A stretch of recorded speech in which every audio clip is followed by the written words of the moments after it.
is Jonah, and this is how we begin.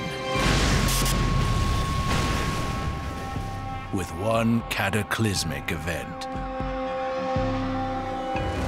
So that we may find order in the wreckage. And rebuild humanity from the ashes of oppression. This is our purpose. And your destiny. Get down.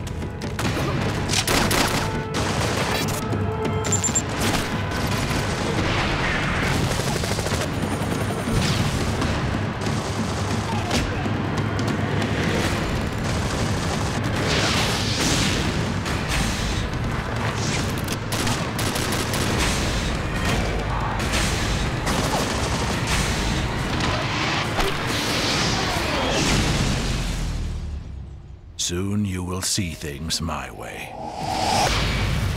Hola amigos de Gamers Youth Network, seguimos en el EGS 2009. Ahora vamos a hablar un poco de Army of Two con... Your name, please? I'm Danny Belanger. I'm the lead game designer of Army of Two, the 40th day. That's amazing. So tell us about this game. I played the first one, it was really enjoyable. What's new with this sequel?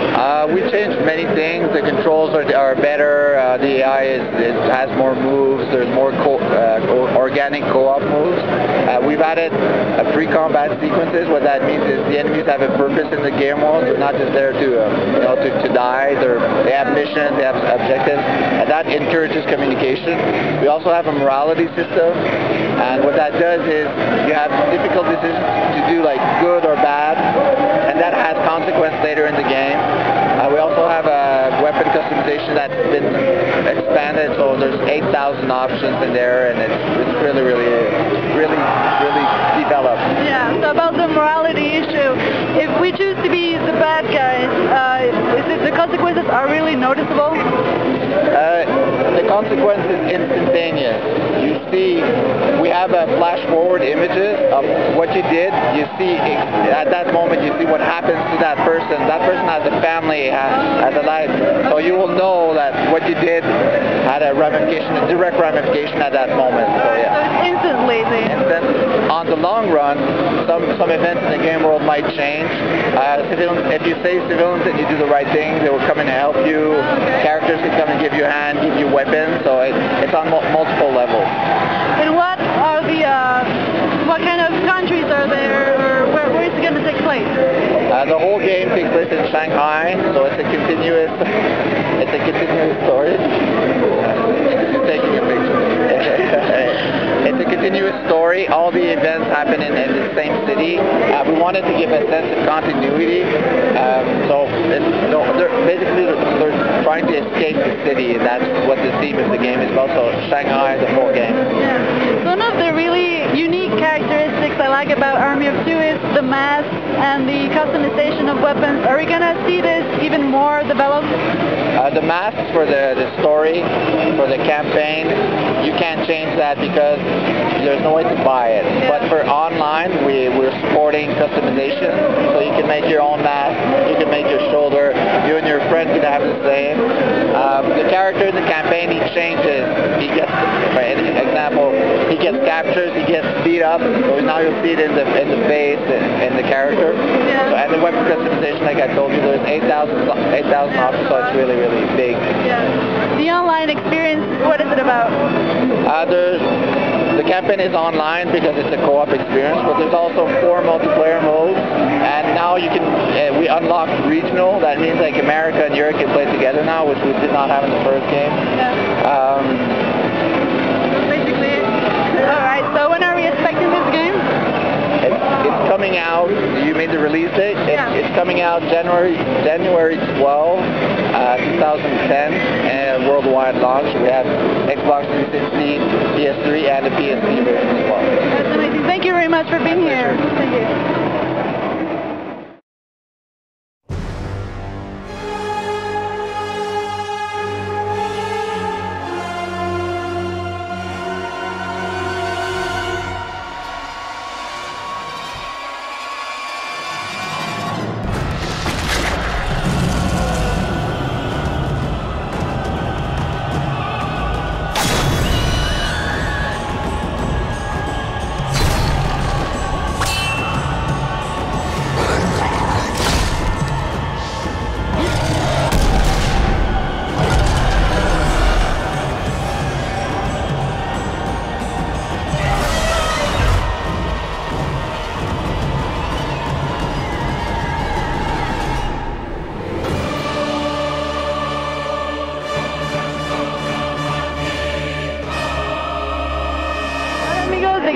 Network. Ahora estamos aquí en el stand de EA presentando. What's your name? Jonathan Knight. And your. I'm the executive producer and creative director for Dante's Inferno. Dante's Inferno. So tell us about the game, the story. What's all behind that?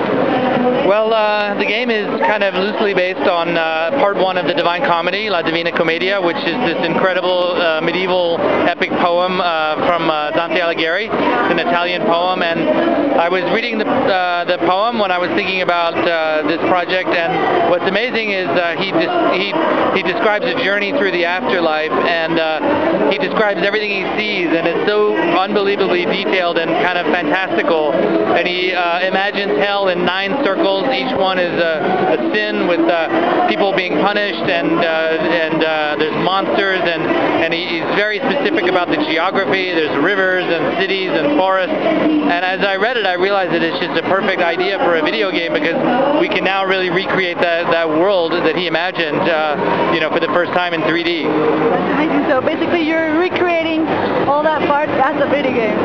That's right, exactly, and we've tried to be as literal as we can when it comes to the environment and the characters and the monsters.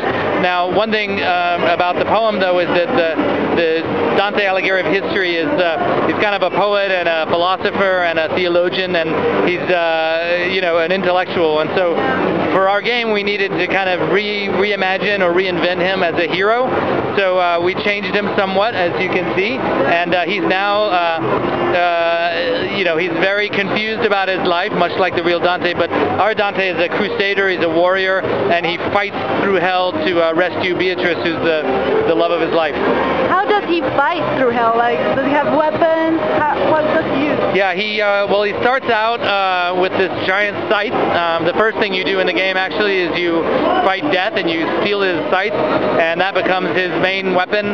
But he also has a cross that he has at his belt that Beatrice gave to him, which in hell has holy powers, and that's really the core of his character and how he fights, is the scythe and the cross in combination. And as the game plays out, he gets more and more abilities, and the more you use the cross, the more holy experience you earn, and the more you use the scythe, the more unholy experience. And then there are lots of other ways to earn holy and unholy, and lots of things you can do with that experience over time, but that's really the essence of the character.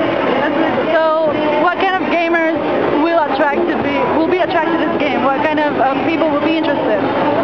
Well, personally, I think pretty much any action gamer is going to want this game, because it has multiple difficulty settings. So for a more casual gamer, you can absolutely set it on an easier setting, and what really I think is going to draw people to the game is the concept and the story, and the idea of, first of all, that it's sort of based on a really well-known piece of literature, but also just the kind of universal appeal of imagining what hell would be like, that sort of medieval vision of it, the giant epic monsters, the beautiful woman you're trying to rescue, and really a story of redemption, because as you play you realize that Dante is actually in hell to face his own sins and to kind of live up to the things that he did wrong in his past. So I think those are all kind of universal themes that are going to appeal to everybody. If you're a super hardcore gamer, there's more difficult settings that will definitely kick your ass, and so it's a very challenging game on the higher settings, but I think it's going to appeal pretty broadly. Okay, that's fantastic. Thank you very much for being here. My pleasure. Thank you. Thank you.